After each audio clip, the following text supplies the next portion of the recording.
Where are you, James? Because I got into the studio here and I said to our producer, Rosie, there's only one seat. I said, yeah, James isn't here. And so I feel kind of lonely. But you're only down the road, in the capital, actually standing at a lectern where they normally deliver news conferences. So I'm right here, beneath the lights, microphones, chairs set out for the assembled media. So I'll be taking no nonsense from you, Mr. Stone. Welcome to day 5 of Trump 100 with me, James Matthews. Me, Martha Kelner. And me, Mark Stone. It's just gone 4 p.m. here in Washington, D.C. I'm inside the Capitol building. Can it just be 4 days since Donald Trump was inaugurated? I'm here because I've been speaking to somebody who knows this place, and I'm not talking about Donald Trump.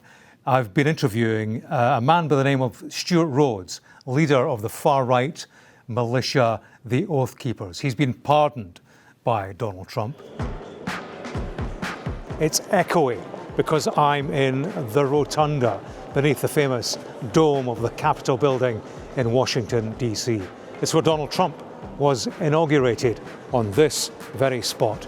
It's also the place, of course, where rioters rampaged through this building, through this spot 4 years ago. You can see the tourists and politicians coming and going as this place gets back to routine. One story they're not told on the tour is about the riots, but it's very much in the news right now because of Donald Trump pardoning and commuting the sentences of those who rioted that day.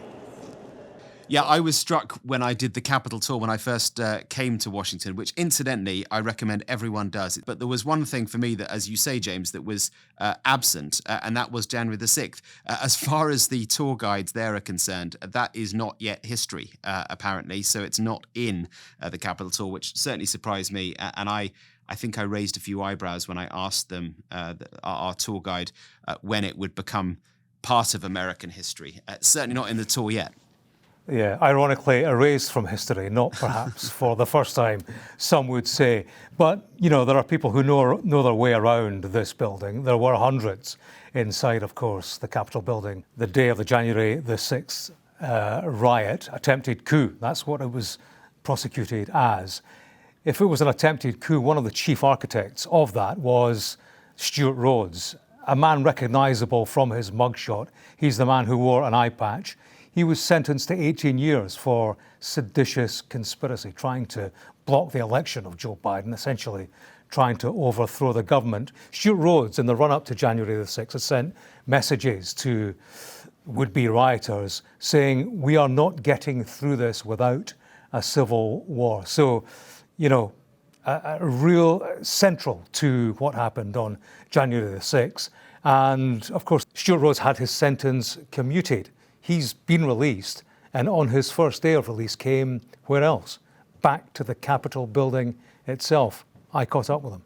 What did you do? If you did not organise January 6 riots, what did you do? What did that mean? We're not getting through this without a civil war. What I was saying is you have to have fair elections, and I wanted President Trump to use his authority to declassify any information he could on the corrupt deep state. That's what I want to see him do now, and I think Kash Patel's going to do that. I've heard him talk about using that power and authority, so I want to see that done to expose them. And we're not getting through this without a civil war. If you don't have fair elections, yes. But that's protected free speech. January 6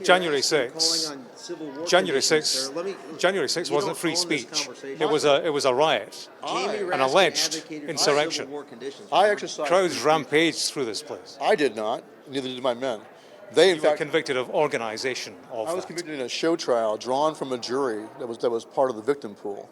They would not let us have venue change. The judges described the people of D.C. as the victims and then insisted on drawing the jury pool from the victim pool. You're not going to have a fair trial. Do you accept that if you aren't public enemy number one, you're a close second? No, not at all. This is ridiculous. I'm done. See ya. Stewart Rhodes, softly spoken, doesn't carry himself as public enemy number one, but that's certainly the way that he was viewed by the authorities. It was the biggest single investigation ever by the Department of Justice in the United States. And yet, here we are. He's walking the streets. He's walking the Capitol building, courtesy of Donald Trump. And, you know, his opponents are saying, look, it's an outrage. It's an outrage because of the crime that was committed, but because of the victims involved. 5 people died as a result of January the 6th riots. Dozens of police officers were violently attacked. It's a continuing controversy that won't disappear quickly. To what extent is it going to embolden those people and think that what they did was not wrong? Jacob Chansley, QAnon shaman, the guy who sat in the speaker's chair, didn't he? That famous, infamous, iconic image. He's out as well, and on his release, he tweeted, "I just got the news from my lawyer. I got a pardon, baby. Thank you, President Trump. Now I'm going to buy some mother guns." So, I mean, there's one of them. That's his plan. I wonder what all the others will now decide to do. I'll certainly be avoiding you, James, judging by Stewart Rhodes' reaction to you in that little doorstep, as we call them. Speaking of doorsteps, Martha, you have had an eye-catching doorstep recently with the governor of California, Gavin Newsom, no less, all to do with the LA fires, yeah? Yeah, not as prolific a doorstepper as you, James, but Equally effective. More so. In this job, I think usually it's sort of 50% hard work and 50% good luck for some of these bigger stories. But in this case, it was at least 95% good fortune. What happened was I'd arranged a ride along with a woman called Rachel Darvish. She was returning to her home in the Pacific Palisades, born, lived her whole life there. And we were driving along as she was sort of observing the abject destruction of her community. Apocalyptic, she called it. And she had spent a long time talking about the political response to the disaster and the responsibility that the Democratic government in California should bear for this. She was holding Gavin Newsom most responsible, scathing about his management of the water system. And we're driving along, and who should she spot out of her window but the man himself? So she slaps her hand on the back of the driver's seat. Our producer, Sarah, was driving. She says, "That's the governor, it's Gavin Newsom." She spotted him. Governor, I live here, Governor. That was my daughter's school, Governor. Please tell me what you're going to do. I'm not going to hurt him, I promise. I'm literally talking to the president right now to specifically answer the question of what we can do for you and your daughter. Can I hear it? Can I hear your call? Because I don't believe it. I'm bound to ask, Martha, see, when that was all taking place and the woman was confronting the governor, you as the journalist, and the question I ask myself is, should I start asking questions or do I just let this play out? What was in your mind? She was doing such a good job of answering the questions that it would have been insulting if I'd have tried to interject. And I think it's often more powerful. I'd actually tried to question Newsom in a similar vein the day before, and he'd ignored me. But you cannot ignore someone who's saying to you, my daughter goes to this school and now it doesn't exist anymore. My daughter's friends, they've lost their homes. He had no choice other than to answer her questions. And she was asking some questions that I'd been asking about the fire hydrants running dry. I spoke to lots of firefighters in the aftermath who said either they couldn't get water at all or the water pressure was very low. Why was that when the wildfire risk was so extreme at the time? And these are some of the questions that Gavin Newsom is having to answer in order to keep his role as the governor of California and retain his presidential ambitions. This is a man who wants to be in the Oval Office one day, and this crisis is threatening to end those ambitions. But speaking of Newsom, speaking of his ambitions, short and long term, he's dealing with Donald Trump now, isn't he? No pal of his. Newscum. Yeah, that's what he calls him, Newscum. So it'll be interesting if they do come face to face. Donald Trump has this visit planned for around 24 hours from now as we're recording. Gavin Newsom still doesn't know if he's going to be invited to meet with the president for this tour around the wildfire disaster zone, and we're a day away from it. That's how poor the relationship is between the two men. I spoke to Newsom's people and they said, look, we know he's coming, but it's just rumour at the moment. They have no official word, really, of whether, the president is going to speak to the governor. That just shows how bad the relationship between them is, and Donald Trump's threatening to withdraw funding for wildfire victims unless California addresses its water supply. You know what strikes me?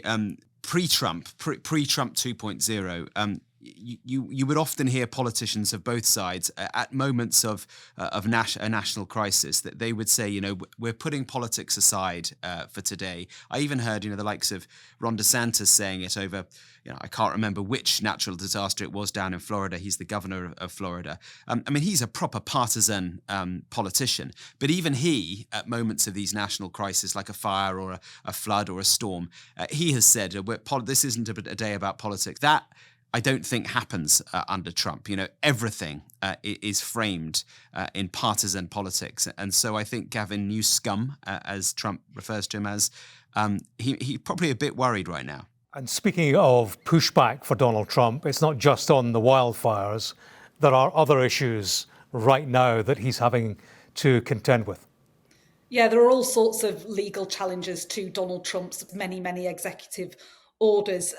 One of those orders is on birthright citizenship. There are so far 5 different lawsuits involving 22 states that are challenging his executive order on birthright citizenship. And in fact, a federal judge in Seattle has blocked Donald Trump's bid to end the automatic right to birthright citizenship in the US. That judge, John Cowaner, calling Donald Trump's plans blatantly unconstitutional because the president doesn't have the power to alter the Constitution.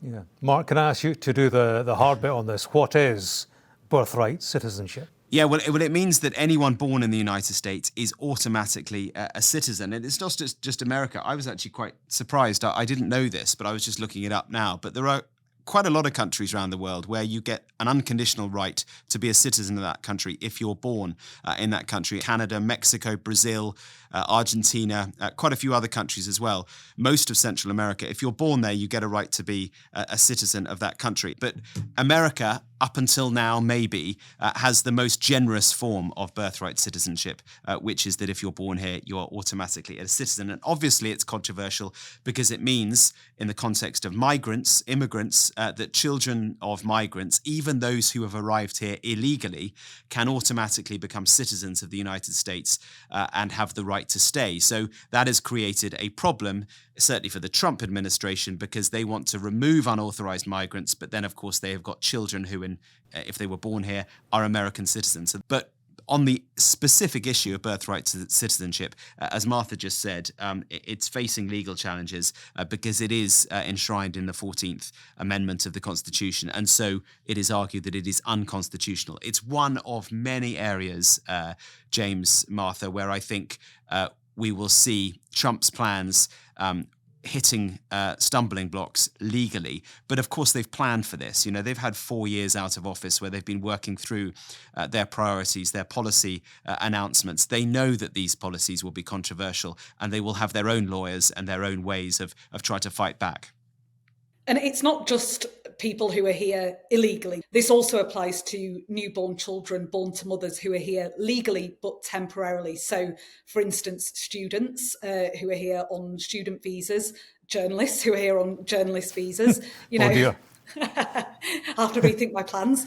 So it has a wide scope of reach, and there are, just in California, there are 20,000 newborn children every year that this would apply to, and 150,000 children every year across the United States. So it's a lot of people. So a couple of other things that happened today. One thing that caught my eye, one of the TVs we have on in our bureau here in DC has got a locked off live camera shot of the West Wing of the Oval Office. And why it's interesting at the moment is because you can always tell when the president is in the West Wing, probably in the Oval Office, because there is a US Marine on guard on the door. And I've been struck over the past couple of days, there's been a US Marine there almost all the time during daytime hours, which tells us that the president is in there a lot, actually a lot more than President Biden was, certainly in the last few weeks. Pete Hegseth, remember him? He is